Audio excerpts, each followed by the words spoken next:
All right, you guys, just to get back to where we were here. So the Federalists meet at this, secret Hartford convention, and they come up with these sort of demands about what they're going to ask, from the government, and all these things sort of reflect their displeasure at this war against England. Okay, so this is kind of where we leave off here. The Federalist contingent arrives in Washington. They have this list of demands, reparations, these constitutional amendments, the idea of abolishing the Three-Fifths Clause to take some of the power away from Southern states. And right when they get to Washington, they sort of arrive at the same time that the news from the Battle of New Orleans arrives.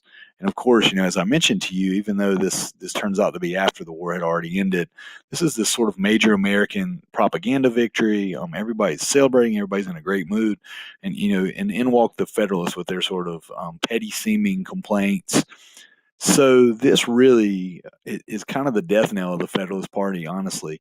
For years and years after this, it's going to be pointed out that in a lot of ways they acted in what could be described, as a treasonous way during this fighting, and people aren't going to forget it. So after this, nobody wants to be called a Federalist very much. And honestly, if you were asked about the importance of the Hartford Convention, you could say that it did prove to be sort of a deciding factor in the end of the Federalist Party because of how it made them look in the course of the War of 1812. Okay. Now, in terms of the outcome of this war, a lot of people have called it like a second war of American independence, and you could kind of see it that way because if nothing else, it definitely firmed up our independence from Britain, and we held our own against them for a second time. And after this, there was really no question about America's role, versus Britain's role, and what those roles would be with each other in regards to each other. So it's small in terms of casualties, 6,000 casualties.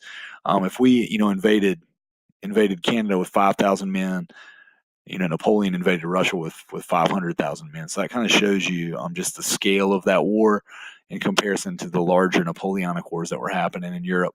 That being said, there are huge consequences for the United States. It proves that we'll fight on a world stage if pressed, and that's really important for other countries to realize. It's really a black eye to sectionalism because at this point, once the war is done, we're going to see New England and the southern and western states come together in kind of a new way. And of course, being involved in these kind of sectional disputes during the time of a war is very unpatriotic, to say the least. So it's definitely a black eye to the ideas behind sectionalism and North versus South.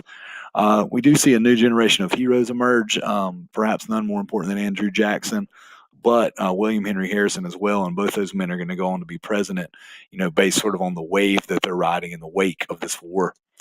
Indians, again, have kind of chosen poorly. We saw this with Tecumseh. He banks on the British. Once again, the British are defeated, and this is going to wind up costing the Native American people's territories. Manufacturing grows again as a result of our embargo and our conflict with Britain. Since we're not trading with Britain anymore, American industry has to sort of fill in the blanks and gaps there. So we do see industry take off again. We're going to wind up with greater independence, both politically and economically as a result of this, and we'll see that a little bit going forward as well. And finally, we finally get rid of those British forts. It takes forever, but the last fort was brought down in the 1870s. They signed a treaty called the Rush-Bagot Treaty, which is going to limit arms on the Great Lakes.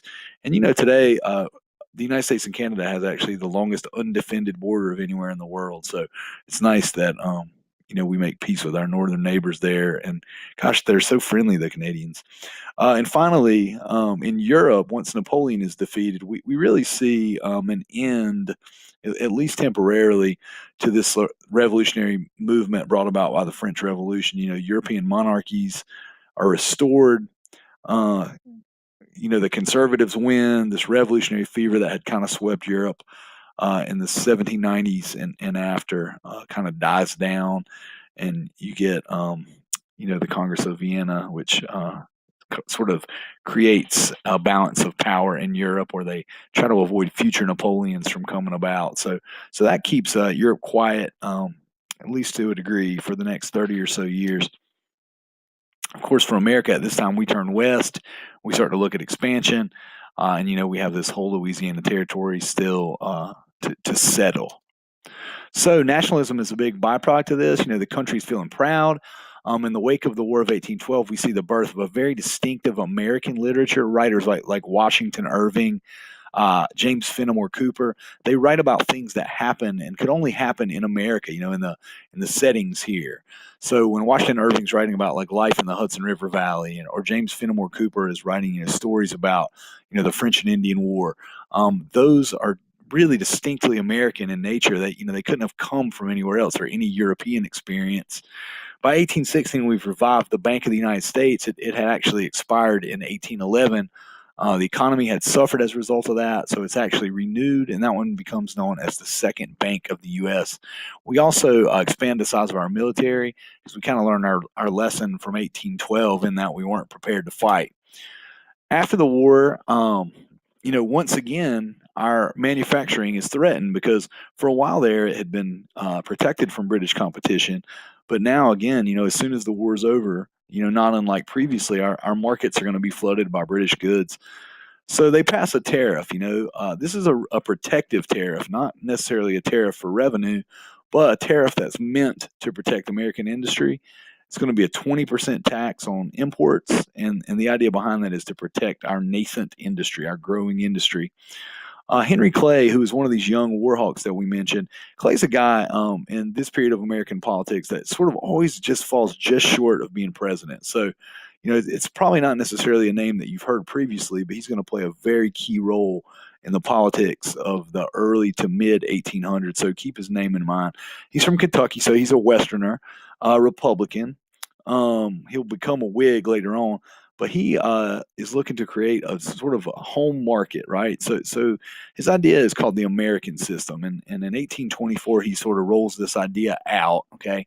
And the American system becomes the basis of the American economy in the post-war of 1812 period.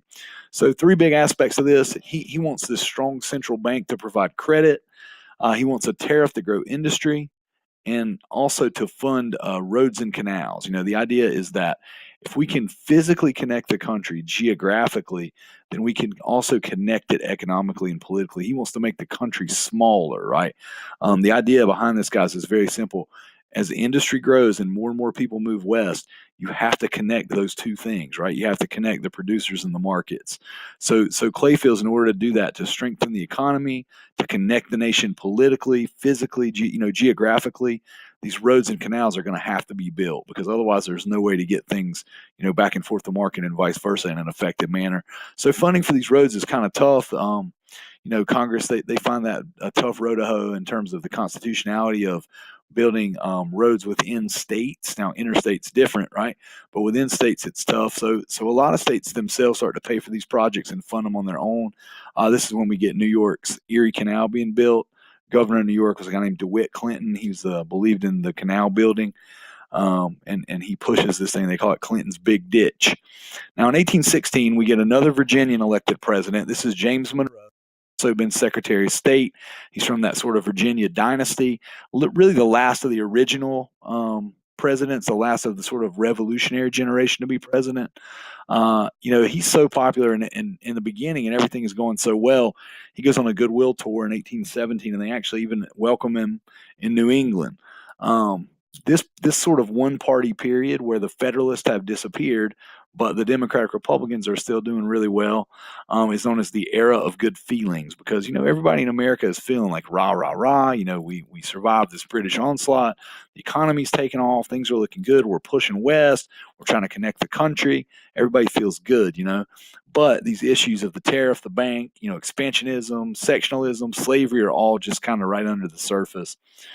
So things go well until 1819 when an economic panic hits the country. It's the first economic panic that the United States ever has in peacetime.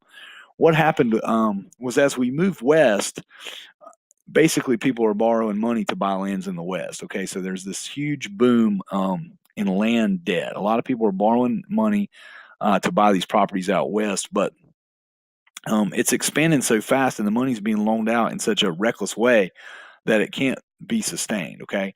So essentially the Bank of the United States, who has been funding some of these loans, decides that they're going to call in their debt. So they go to call in the debt that they're owed.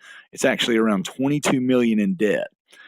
all these state banks by this point have emerged. They're like Western banks. They're called wildcat banks.